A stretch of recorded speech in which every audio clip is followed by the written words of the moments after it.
I've been talking about it for decades and arguing that we had a financial system that was very friable, very vulnerable, and it was the Fed that was creating the bubbles.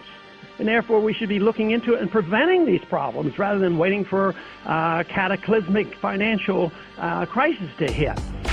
So there's a lot of exciting things going on. There is truly a revolution going on in this country. And we've been dealing with this and encouraging it because I do believe that we live in a time where we do need a change in attitude, a change in ideas. We don't need to just change the political parties. We need to change our philosophy about what this country is all about. The Federal Reserve creates money out of thin air. They can loan to banks, central banks of the world, to other governments and international financial institutions, and we're not even allowed to know. They resent the fact that when I ask these questions, that they don't have to give us information. That's why the bill to audit the Fed is the first step to ending the Federal Reserve. There's been talk lately about American exceptionalism. Man, we like to talk about that. I think we certainly live in an exceptional country. We have been blessed. It's been the greatest country, most freedom, most prosperity. My concern is I'm afraid we're losing it. You know, this past week we had a pretty good victory for the freedom movement. We had a vote come up all of a sudden under suspension, and it had to do with the Patriot Act. And the Patriot Act we know has nothing to do with patriotism. They always name it opposite of what it is. The Patriot Act is literally the destruction of the Fourth Amendment. That's what it's all about.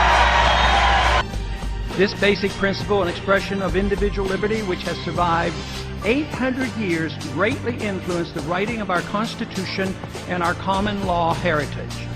Today, we hardly hear a whimper, either from the American people or a stone silent U.S. government as our cherished liberties are eradicated. Instead, we have a government that deliberately orchestrates needless fear and makes people insecure enough to ignore the reality of their lost liberties. I have a saying that I've used to describe foreign aid. Foreign aid is taking money from the poor people of a rich country and giving it to the rich people of a poor country. But the real danger is that this will most likely spread, and when it gets to Saudi Arabia and there's disruption there, then you are going to see some real problems. And it will be a partial consequence of our flawed foreign policy. And temporary stability does not guarantee stability that we need around the world. And besides, we just flat out don't have the money, and we shouldn't be doing it.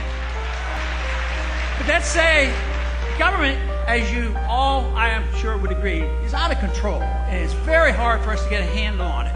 So let's say we even theoretically, and a miracle happened, and we balance the budget where we are today. It would be still a disaster because we're spending too much money.